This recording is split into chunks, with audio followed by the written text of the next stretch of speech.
एक तरफ है हमास का ऑपरेशन अलास्का, तो दूसरी तरफ है इजराइल का ऑपरेशन आयरन स्वॉर्ड। एक तरफ हमास का नारा इस्लामी समाधान है, तो दूसरी तरफ इजराइल की पॉलिसी है बाई हुक बाई क्रुक।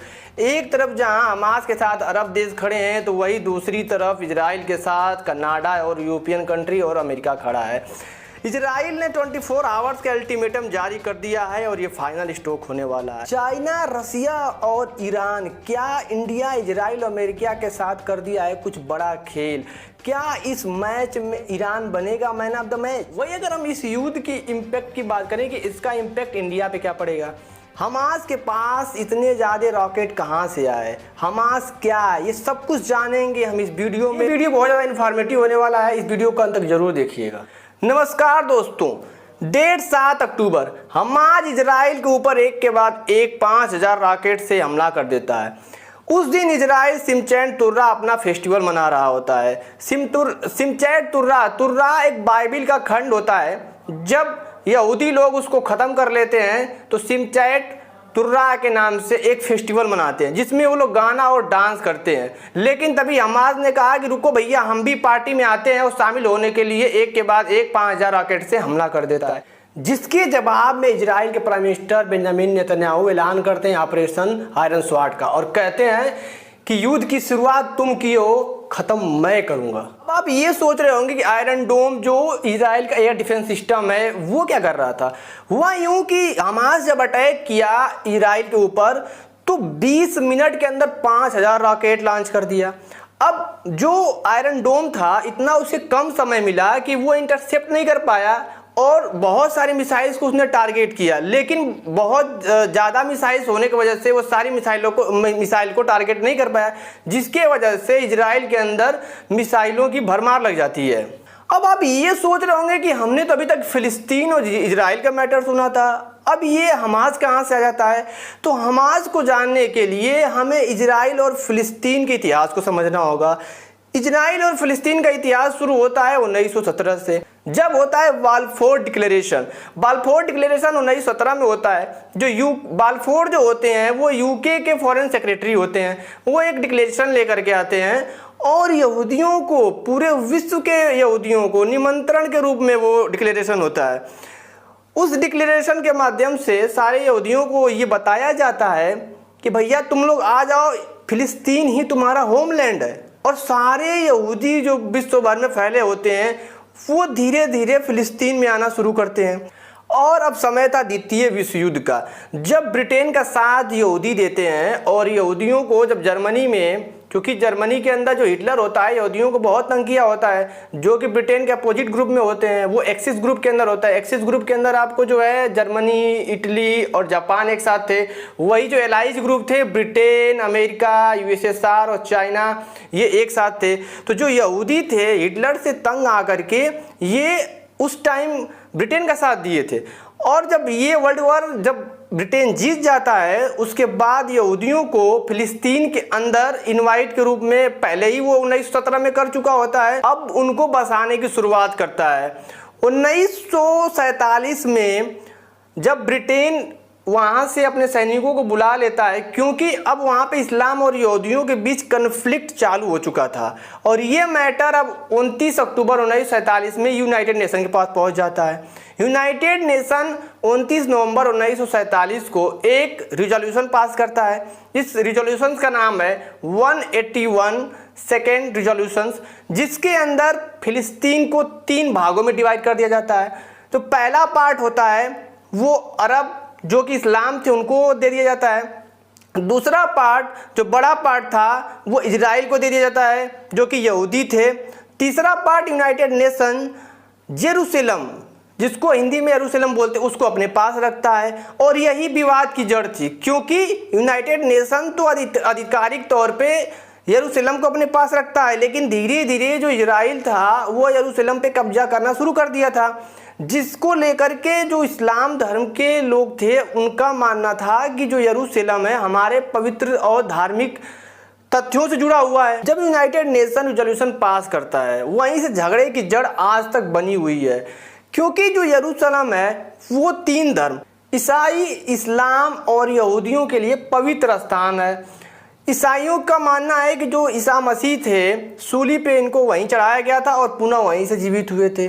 वही इस्लाम का मानना है कि जो मोहम्मद पैगंबर थे 7th हेवन में यहीं से गए हुए थे। वही जो यहूदी हैं इनका मानना है कि जो इसहाक थे मोहम्मद इस्माइल के बेटे, उनकी यहीं पे बलि देने की तैयारी हुई थी। डोम ऑफ द रॉक जो यहूदियों का इम्पोर्टेंट प्लेस है वो भी यहीं पे है। और ये सारी चीज़ें एक धार्मिक रूप में कन्वर्ट हो जाती हैं और ये सारा झगड़े की जड़ आज तक सुलझ नहीं पाया। ये सारे विवाद चल रहे थे अरब और यहूदियों के बीच, तभी इजराइल 14 मई 1948 को स्वतंत्र राज्य की घोषणा कर देता है और वो एक तरह से आग में घी डालने का काम करता है और वहीं से कन्फ्लिक्ट आज तक चलता रहा। और अब इजराइल और फिलिस्तीन के बीच एक नया ट्विस्ट आता है। PLO फिलिस्तीन लिबरेशन ऑर्गेनाइजेशन की स्थापना की जाती है। यासिर अराफात जो कि फिलिस्तीन का एक बहुत ही दमदार नेता होता है और अरब लीग के बीच बैठक होती है और PLO की स्थापना करी जाती है। उसका मकसद फिलिस्तीन नागरिकों को अधिकार दिलाना था। समय था 1967 का, जब अरब के देश इजिप्ट, सीरिया और जॉर्डन इजराइल पे हमला कर देते हैं। उसका रिजल्ट ये निकलता है कि इजराइल उनको 6 दिन के अंदर ही हरा देता है और रिजल्ट में सीरिया से गोल्डन हाइट ले लेता है, जॉर्डन से पूर्वी यरूशलेम, क्योंकि जो यरूशलेम था पहले उसको डिवाइड किया गया था पूर्वी यरूशलेम और पश्चिमी, तो पश्चिमी तो पहले से ही था इजराइल के पास। अब जब ये युद्ध होता है तो युद्ध समाप्ति के बाद वो पूर्वी यरूशलेम भी ले लेता है। अब इजिप्ट से जो है सिनाई डिजर्ट, जो आज गाजा स्ट्राइप है वो सिनाई डिजर्ट के ऊपर ही है, उसको भी ले लेता है। उसके बाद यासिर अराफात PLO का हेड बनता है और यहाँ से फिर फिलिस्तीन जो है इजराइल को टारगेट करना शुरू करता है। इजराइल और PLO के बीच बहुत सारे कन्फ्लिक्ट होते हैं, लेकिन जो यासिर अराफात था वो बहुत समझदार इंसान था। वो समझ चुका था कि अब ऐसे बात नहीं बनने वाली है और इजराइल के 29 प्लेन्स को हाईजैक करता है। हाईजैक करके और फिर से उसके बाद बमबारी करवाना शुरू कर देता है इजराइल के ऊपर ही, जिससे इजराइल परेशान हो जाता है। लेकिन उसी के बीच 1973 में योम किपुर युद्ध छिड़ जाता है। सीरिया और इजिप्ट दोनों मिलकर के इजराइल पे अटैक करते हैं, क्योंकि जो 1967 में वो अपनी ज़मीन छोड़ चुके थे उनको वापस लेने के लिए, बदला लेने के लिए अगेन इजराइल पे हमला करते हैं। लेकिन कुछ भी नहीं मिलता है और वहाँ भी अमेरिका हस्तक्षेप कर देता है बीच में और इजराइल और इनके बीच एक समझौता हो जाता है, या इजराइल डोमिनेट भी बोल सकते हैं कि वहाँ पे कर लेता है, जिसके बाद युद्ध समाप्त हो जाता है। तभी 1974 का टाइम आता है जब यासिर अराफात को यूनाइटेड नेशन बुलाया जाता है। यासिर अराफात एक बहुत बड़ा कद बन चुके थे फिलिस्तीन के अंदर, लेकिन जब उनको यूनाइटेड नेशन में बुलाया जाता है तो यासिर अराफात ने अपने भाषण से सबको बहुत ज़्यादा ही प्रभावित किया था। वो यूनाइटेड नेशन में खड़ा होकर के कहते हैं, मेरे एक हाथ में जैतून का पौधा है और दूसरे हाथ में बंदूक है। मैं आपसे अनुरोध करता हूं कि जैतून के पेड़ को बचा लीजिए। जिसके बाद से बहुत ज़्यादा उनकी प्रशंसा हुई थी और एक अपना दमखम फिलिस्तीन में बना लिया था और पूरे विश्व में। और पहली बार फिलिस्तीन के किसी नागरिक को या किसी डिप्लोमेट को या किसी नेता को यूनाइटेड नेशन में बुलाया गया था। और अब वो वक्त था 1978 14 सितंबर, जब इजिप्ट और इजराइल के बीच शांति समझौता आया होता है, जिस समझौते को हम कैंप डेविड एकॉर्ड के नाम से जानते हैं। US president Jimmy Carter, Israel के PM बेंजामिन लोगिन और इजिप्ट के जो प्रेसिडेंट होते हैं वो सदात अनवर, इनके बीच एक पैचअप होता है, मतलब शांति समझौता होता है। और जिमी कार्टर कहते हैं कि भाई तुम दोनों लोग आपस में क्यों लड़ रहे हो, शांति के साथ रहो। इजिप्ट भी मान जाता है और इजराइल भी मान जाता है। तभी उस शांति समझौते का फ़ायदा उठाते हुए इजराइल 1918 में जो उसकी निसेट है, जैसे यहाँ भारत की पार्लियामेंट होती है वैसे ही वहाँ पे इजराइल निसेट है, वहाँ पे एक रूल लागू कर दिया जाता है और इजराइल को यूनिफाइड कैपिटल मान दिया जाता है, मतलब सिर्फ और सिर्फ एक कैपिटल माना जाएगा। उससे पहले तेल अबीब जो था उसका फाइनेंशियल और टेक्निकल कैपिटल था, लेकिन अब एक और सिंगल कैपिटल जो है वो जेरूसलम मतलब यरूशलेम को ही मान लिया गया। और अब वो वक्त था हमास के उदय होने का।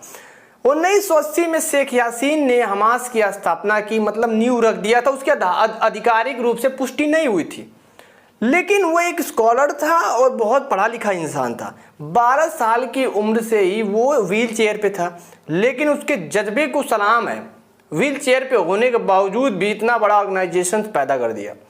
हमास जो है पहले पीएलओ और इसके बीच फाइट होती थी, जिसका इजराइल जो था वो हमास को फंडिंग करता था। उसको क्या पता था कि जिस सांप को आज पाल रहे हैं कल हमें ही वो काटना शुरू कर देगा। हमास को ये फंडिंग करते थे। लेकिन 1987 में एक टर्निंग पॉइंट आता है।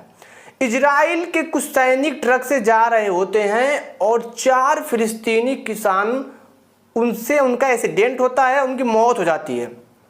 तभी जो शेख यासीन होता है, इत्तिदा, जिसको हम हिंदी में बोल सकते हैं बगावत करना, और 1987 में वो ऑफिशियली आकर के कहता है कि हमास जो है वो फिलिस्तीनियों को अधिकार दिलाने के लिए बना था। उससे पहले तो वो इजराइल से फंड लेता था और पीएलओ को टारगेट कर रहा था। लेकिन अब पूर्णतः हमास जो है इजरायलियों पे अटैक करना शुरू कर देता है, और तभी हमास के लिए सोने पर सुहागा होता है ओस्लो एकार्ड। ओस्लो एकार्ड के अंदर पीएलओ और इजराइल के बीच एक समझौता होता है, जिस समझौते में इजराइल बोलता है हमास को, चल भाई मैं तेरे को मानता हूं। हमास बोलता है इजराइल को, चल भाई मैं तेरे को मानता हूं। मानने का सेंस ये था कि इजराइल जो है वेस्ट बैंक और गाजा स्ट्राइप पीएलओ को दे देता है कि भैया तू अब शासन कर और मुझे भी चैन से रहने दे। लेकिन ओस्लो एकार्ड जो होता है उसमें कुछ अधूरे तथ्य छूट जाते हैं, जैसे यरूशलेम पे बात नहीं होती है, जो कि इस्लाम का एक सेंटीमेंट, एक भावना जुड़ा होता है, और जो रिफ्यूजी होते हैं वो कहाँ जाएंगे। ये सारी चीज़ें जो है अब वहाँ की जो जनता थी धीरे धीरे उसका हमास की तरफ झुकाव होना शुरू हो जाता, क्योंकि हमास का आर्मी टुकड़ी थी, उसका स्थापना 1992 में हुआ था। उसके बाद 1996 में वहाँ पे चुनाव होता है। तब तक पीएलओ का जो हेड होता है यासिर अराफत, उसकी तरफ कुछ भावनाएं जुड़ी होती हैं और वो चुनाव जीतता भी है और वहाँ का प्रेसिडेंट बन जाता है। लेकिन धीरे धीरे भावनाएं पीएलओ से कमज़ोर होता चला जाता है और अब वक्त था हमास के सुपरस्टार होने का। 2006 में गाजा में इलेक्शन होते हैं और वहाँ पे हमास की पार्टी जो है जीत जाती है। उसके बाद से वहाँ, क्योंकि भाई पावर में आ गई, अब जो चाहे वो कर सकती है, तो अब उसके बाद इजराइल पे एक के बाद एक अटैक होता जा रहा है। 2014 में भी ये 4500 रॉकेट इजराइल के ऊपर दाग चुके हैं, और फिलहाल जो मैटर चल रहा है इसमें भी 5000 रॉकेट। लेकिन अब बात ये है कि इतने रॉकेट ये लोग पाते कहाँ से? आखिर हमास जो है कोई बहुत बड़ा ज़्यादा रईस ऑर्गेनाइजेशन तो है नहीं कि बहुत ज़्यादा इकोनॉमिक्स है, तो इसको सपोर्ट करने के लिए ईरान, सीरिया और कुछ अरब के जो देश हैं, कतर है, इसको फंडिंग करते हैं। एक इंटरव्यू में हमास का जो हेड है उसने बताया है, हमास का हेड इस्माइल हिनाय ने कहा है कि ईरान जो था उसको 70 मिलियन का पैकेज दिया था, मतलब 70 मिलियन का आर्थिक सहयोग दिया था कि तुम भैया ले लो और अपने यहाँ हथियार बनाओ और इजराइल के ऊपर अटैक करना शुरू करो। लेकिन उसके साथ साथ जो ईरान है वो हथियारों का सप्लाई भी करता है। जब गाजा के अंदर इसकी सरकार बनी उसके बाद से ये गुप्त रूप से सीरिया और ईरान के साथ जो है एक टनल बनाया हुआ है, जिसके थ्रू ये अपने हथियारों को सप्लाई करता है, और साथ साथ ये सी रूट के थ्रू भी जो है इसके ला करके ऊपर से ट्रैपिंग की जाती है। आखिर ये सबसे बड़ा टॉपिक ये है कि आखिर ये युद्ध हुआ क्यों? आखिर क्या कारण है कि ये युद्ध जो है हमास ने अचानक शुरू कर दिया? तो हमास जो है इसका धार्मिक हवाला दे रहा है। वो बोल रहा है कि जो अल-अक्सा एक मस्जिद है, इस्लामों के लिए तीसरी सबसे महत्वपूर्ण मस्जिद है। मक्का मदीना, उसके बाद जो है अल-अक्सा जो है तीसरी सबसे बड़ी इंपॉर्टेंट मस्जिद है। तो हमास ने हवाला दिया है, बोला है कि जो इजरायली सैनिक हैं वहाँ पे जो नमाज पढ़ने इस्लाम के लोग आते हैं उनको ये बहुत टार्चर करते, प्रताड़ित करते हैं, जिसके थ्रू हम लोग इसको रिटेलिएट किए हैं।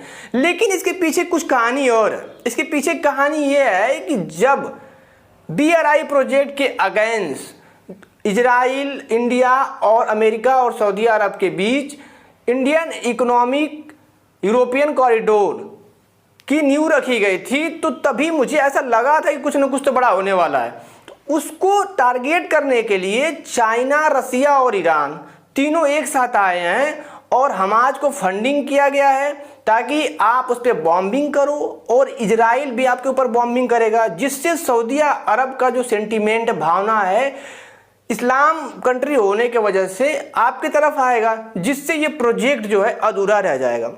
दूसरा कॉन्सेप्ट ये है कि रसिया जो है ईरान के साथ मिलकर के, क्योंकि रसिया यूक्रेन वार चल रहा है, तो यूक्रेन से सबकी निगाहें हट जाएं, इसके लिए भी ये सारे प्रपोजल रख सकता है।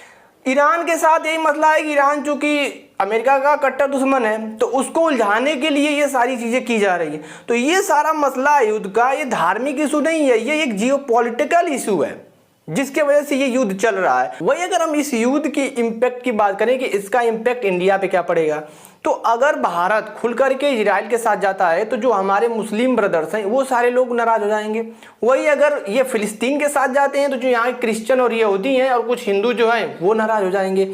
तो हमारे देश के अंदर खुद ही धार्मिक हिंसा हो सकती है। इसी चीज को देखते हुए जो नरेंद्र मोदी हैं सिर्फ और सिर्फ फिलिस्तीन के संगठन हमास की निंदा की है, फिलिस्तीन की नहीं, उन्होंने फिलिस्तीन का निंदा नहीं किया, उन्होंने हमास का किया, क्योंकि आतंकी संगठन एक तरह से उसको माना गया है। तो उन्होंने ट्वीट करके बाकायदे ये बोला है कि मैं इजराइल के सोलिडरिटी के साथ हूं और हमास की अटैक्स की निंदा की है।